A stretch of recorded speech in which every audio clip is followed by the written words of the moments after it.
अखिल जगस्वामी साम सदा शिव मल्हारी मणिमल्ल संहारक ऐश्वर्य प्रदाता शक्तिदाता जय दुरी गणाधीशित आदिरुद्र श्री मातंड भैरवा।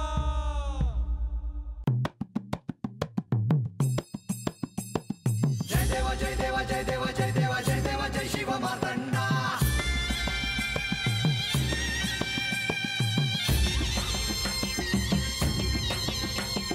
जय देव जय देव जय देव जय देव जय देव जय शिव मातंडा।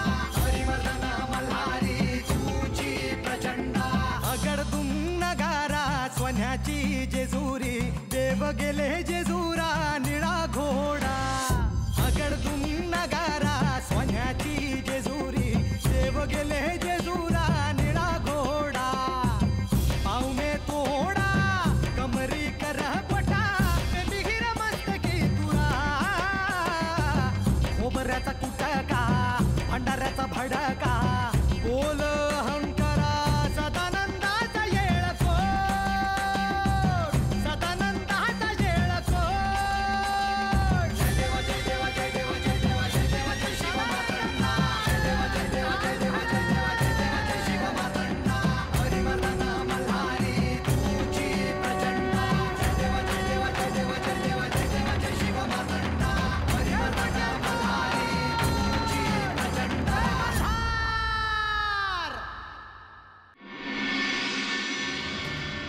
तुम्ही गंगेला जे स्थान दिले आहेत त्याचा पुनर्विचार व्हावा आणि तिला दुसरीकडे स्थान द्यावे।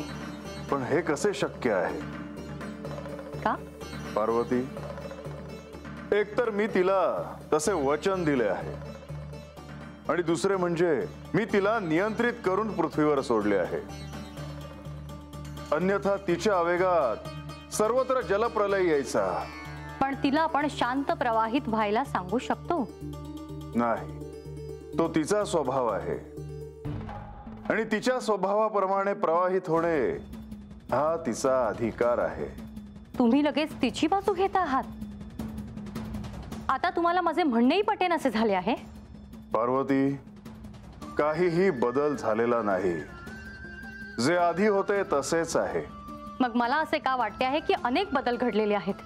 पार्वती, गंगेला जे स्थान दिले आहे ते तसेच राहील आणि आता माझे जे स्वरूप आहे त्यामध्ये तिचे स्थान हे क्रमप्राप्त आहे। माझ्या अनुमतीशिवाय जिथे सृष्टीच्या कल्याणाचा हेतू आहे तिथे आपण दोघे एक आहोत। तिथे तुझा निर्णय हा गृहीत आहे। त्याचे मूल्य मला असे द्यावे लागणार आहे का? नाही पार्वती। मग गंगेला आपल्यामध्ये येण्याचे काहीच कारण नाही। तिने जर आपल्यामध्ये येण्याचा प्रयत्न केला तर तिला माझ्या क्रोधाला सामोरे जावे लागेल। तिने इथे प्रत्यक्ष स्त्री रूपात येण्याचा प्रयत्न करू नये। पार्वती,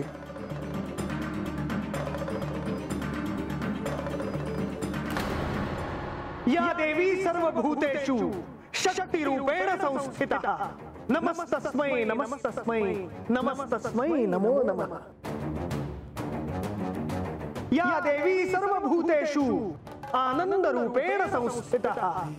नमस्तस्मै नमस्तस्मै नमस्तस्मै नमो नमः। या देवी सर्वभूतेषु शांति रूपेण संस्थिता। नमस्तस्यै नमस्तस्यै नमस्तस्यै नमो नमः। या देवी सर्वभूतेषु शक्ति रूपेण संस्थिता। नमस्तस्यै नमस्तस्यै नमस्तस्यै नमो नमः। या देवी सर्वभूतेषु धन रूपेण संस्थिता। नमस्तस्यै नमस्तस्यै नमस्तस्यै नमो नमः। या देवी सर्वभूतेषु शांति रूपेण संस्थिता। नमस्तस्यै नमस्तस्यै नमस्तस्यै नमो नमः। या देवी सर्वभूतेषु ज्ञान रूपेण संस्थिता। नमस्तस्यै नमस्तस्यै नमस्तस्यै नमो नमः। या देवी सर्वभूतेषु कीर्ति रूपेण संस्थिता। संस्थितः नमस्तस्यै नमस्तस्यै नमस्तस्यै नमो नमः। या देवी सर्वभूतेषु आरोग्य रूपेण संस्थितः नमस्तस्यै नमस्तस्यै नमस्तस्यै नमो नमः। या देवी सर्वभूतेषु यशरूपेण संस्थितः नमस्तस्यै नमस्तस्यै नमस्तस्यै नमो नमः।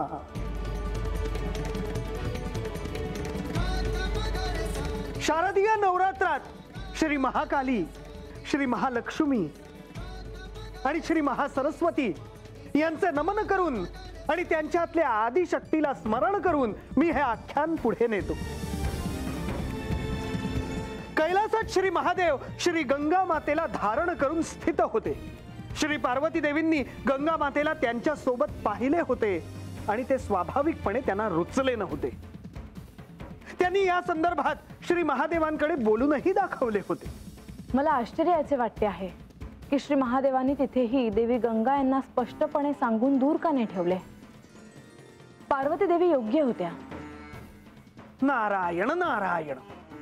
कैलासात श्री महादेवांसोबत आणखी एक तरुण स्त्री आहे या विचाराने श्री पार्वती माता अस्वस्थ झाल्या होत्या आणि त्यांनी त्यांचे सुपुत्र श्री कार्तिकेय आणि श्री गणेश यांना बोलावून घेतले।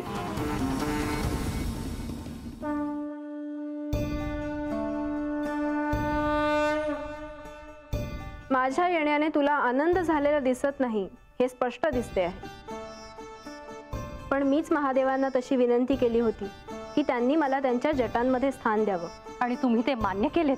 होय, कारण गंगेचे भवितव्य माझ्याशी जोडले जाणार हे विधानच होते।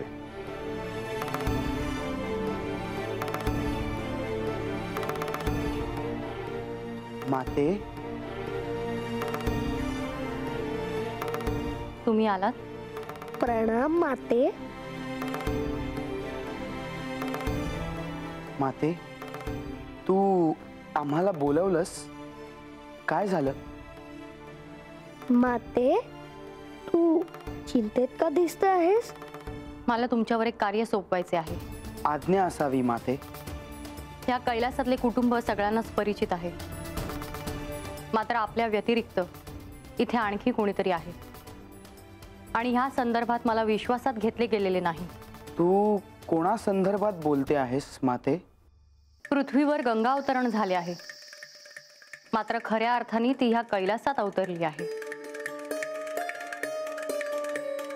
पण पिताश्रींनी गंगा देवींना आपल्या जटेत धारण केले आहे। भ्रम आहे तो, निमित्त आहे ते। वस्तुस्थिती काहीतरी निराळीच आहे। आपल्याला नेमके काय म्हणायचे आहे? ह्या कैलासात मला माझ्या संसारात ती गंगा नको आहे। पण त्या कुठे आहेत? ती स्त्री रूपाने प्रत्यक्ष अवतरते, माझ्या पतीशी बोलण्याचा प्रयत्न करते, ते एकांतात असताना त्यांच्या सहवासाचा आग्रह धरते। पण पिताश्री असं का करतील? मला ह्यांच्याविषयी काहीच म्हणायचे नाही, मात्र मला गंगेचा हेतू स्वच्छ दिसत नाही। ह्या आधी देखील तिने ह्यांना भुलवण्याचा प्रयत्न केला होता, मात्र तो हेतू सफल झाला नाही। पण आता ती निमित्त साधून पुन्हा इथे आली आहे आणि मला तिचा हा हेतू सफल होऊ द्यायचा नाही। आम्ही काय करावे असे तुला वाटते? तुम्ही दोघांनी हे पहा की गंगा यांना एकांतात भेटते का।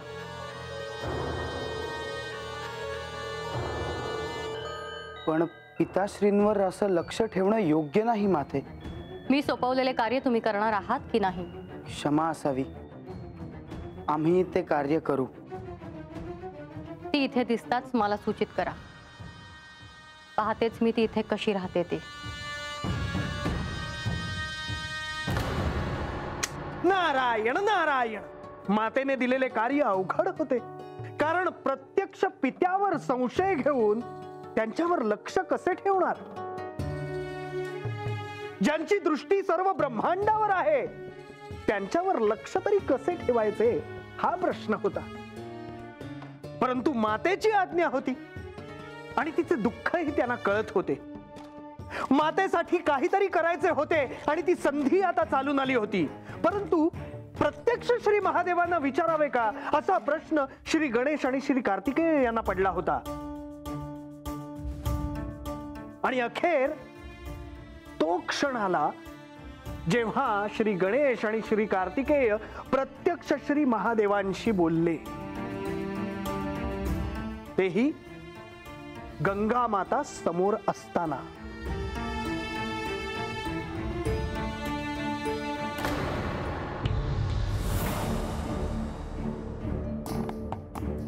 मला मार्कंडेय ऋषींनी सांगितले होते की माझे आणि श्री महादेवांचे अर्थात तुमचे ऋणानुबंध जुळणे हे परमनियती आहे.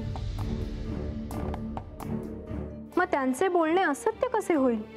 गंगा, त्यांनी तुला काय सांगितले हे मला ठाऊक नाही, परंतु भविष्यात जर असे घडणार असेल असे तुला वाटत असेल तर तू त्याची प्रतीक्षा कर. परंतु त्याआधी तुझ्यावर जे दायित्व आहे ते तुला पूर्ण करायचे आहे, आणि ते एक दिवस नाही तर नित्याने तुला करायचे आहे. आपण हे असे का बोललात? का मला आठवण करून दिलीत की केवळ एका कार्यासाठी आपण मला इथे बोलवले? आपण मला माझ्या प्रेमामुळे बोलवले नाहीत हे सांगून का दुखावता आहात मला? गंगा, स्वतःला सावर. मी त्या दिवसाची प्रतीक्षा करेन जेव्हा आपण माझ्या प्रेमाचा स्वीकार कराल आणि मला माझे स्थान मानाने द्याल.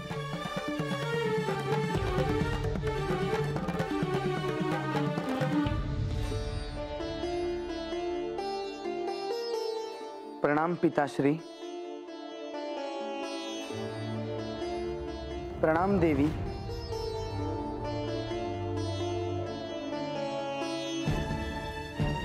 कुमार, श्री गणेश, आज दोघे एकत्र कुठे भ्रमण करता आहात? नाही, कुठेही नाही. आम्ही आपल्यालाच भेटायला आलो आहोत. बोलावे. आम्ही धर्मसंकटात सापडलो आहोत. पण ते कसे? मातेने ह्या कैलासात विशेषतः आपल्या सानिध्यात कोणी आहे का हे पाहायला सांगितले. आम्ही ध्यान देऊन होतो आणि आम्हाला गंगादेवी दिसल्या.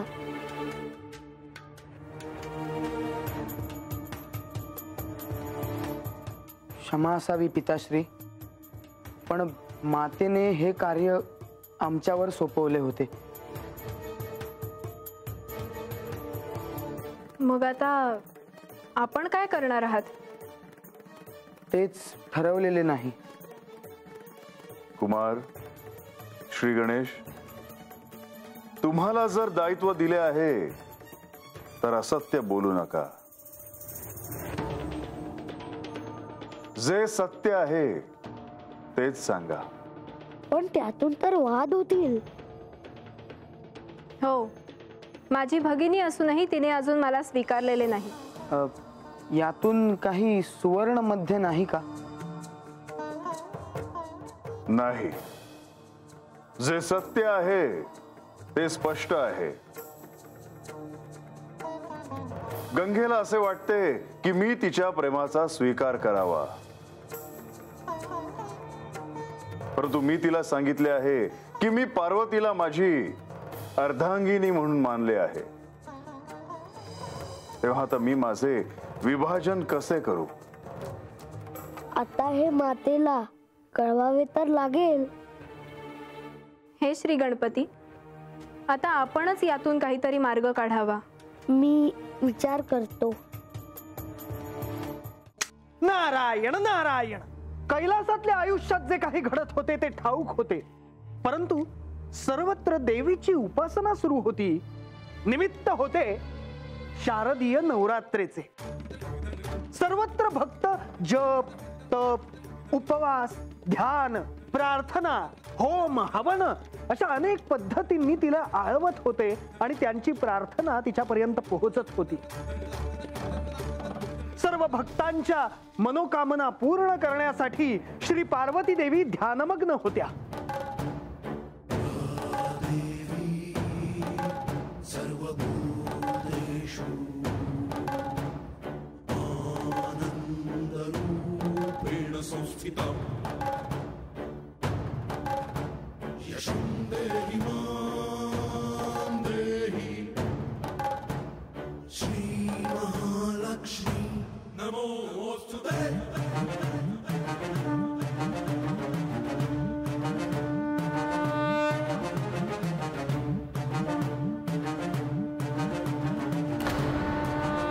नारायण नारायण.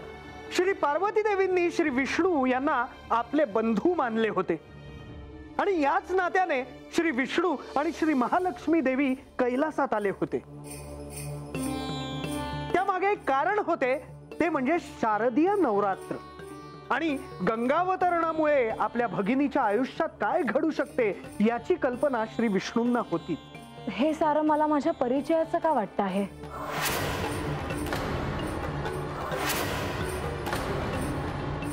नारायण नारायण. कशावरून माते? इथेही श्री विष्णूंनी मला भगिनी मानले आहे आणि श्री महालक्ष्मी देवी इथे सोबत आहेत. याचा अर्थ काय मुनिवर? नारायण नारायण. देवी, हे सांगण्याचे सामर्थ्य माझ्यात नाही. देवी, या प्रश्नाचे उत्तर तुम्ही श्री खंडेरायांना विचारले तर तेच योग्य उत्तर देऊ शकतील. मी तर यांच्याशी मौन धरले आहे. मी यांना कसे विचारू?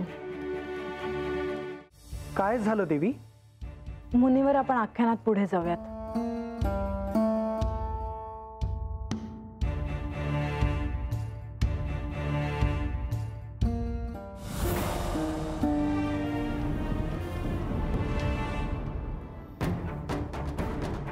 बंधो, लक्ष्मी देवी, आपले स्वागत आहे. देवी, शारदीय नवरात्र सुरू आहे, आपली भेट नाही असे कसे होईल? देवी, कैलासात सर्वत्र प्रसन्न वातावरण आहे. ह्या नवरात्रोत्सवात भक्त आपली आराधना करतायत. त्यांना त्यांचे इच्छित प्राप्त व्हावे असा आशीर्वाद देऊया. अर्थात भक्तांना त्यांच्या भक्तीचे फळ मिळायलाच हवे. देवी, आपण प्रसन्न दिसत नाही, काय झाले? आपल्याला असे खूप काळानंतर पाहिले. आपल्याला संकोच वाटत नसेल तर सांगावे देवी. बरेच झाले आपण आलात. हे सगळे कोणाशी बोलावे हा प्रश्न होताच मला. सांगावे देवी. गंगा अवतरण झाले खरे, मात्र माझा संसार उद्ध्वस्त होण्याच्या मार्गावर आहे. आपण हे काय बोलता आहात? हे अशक्य आहे. प्रत्येक वेळी सृष्टीच्या कल्याणासाठी काही मूल्य चुकवावे लागते. त्यात यावेळी माझी वेळ आहे. देवी, आम्ही असे होऊ देणार नाही. स्वतः श्री महादेव हे कसे होऊ देतील? हे गंभीर आहे. परंतु मी एक सांगू का? सांगावे देवी. गंगावतरणाच्या वेळेस सगळी सृष्टी आनंदित होती. स्वाभाविकच होतं. परंतु आपल्याला हे ठाऊक नव्हते की गंगेने पृथ्वीवर यावे म्हणून श्री महादेव तिला आवाहन करत होते. तशी गंगेने अटच ठेवली होती आणि त्या वाचून दुसरा काही पर्याय नव्हता. हे सगळे इथवर थांबले असते तर माझे काहीच म्हणणं नव्हते. मात्र तिला स्वतःच्या मस्तकावर धारण करण्याची खरंच आवश्यकता नव्हती. तुम्हीच सांगा बंधू, तिला यांनी जे स्थान दिले त्याची आवश्यकता होती का? याचे उत्तर श्री महादेवांकडेच असेल. ते त्यांनी मला ऐकवले, मात्र माझे समाधान झाले नाही. मग आपली इच्छा काय आहे देवी? बंधू, तुम्ही आलाच आहात तर तिला दुसरीकडे स्थान द्यावे आणि या कैलासातून बाहेर काढावे. अन्यथा मी हा कैलास सोडून निघून जाईल.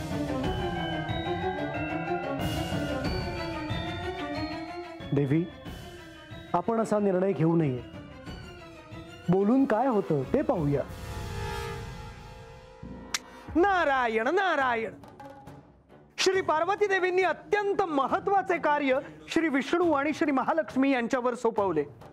आणि हे कार्य काय होते तर श्री गंगा माता यांना श्री महादेवांनी दुसरे स्थान द्यावे आणि त्यांना कैलासातून जायला सांगावे. श्री गंगा मातेने या पृथ्वीवर यावे म्हणून काय काय घडले हे आपण पाहिले. भगीरथाने त्याच्या पूर्वजांना मुक्ती मिळावी म्हणून तुझी आराधना केली आहे. हे गंगे, मी तुला पुन्हा पृथ्वीवर येण्याचे आवाहन करत आहे.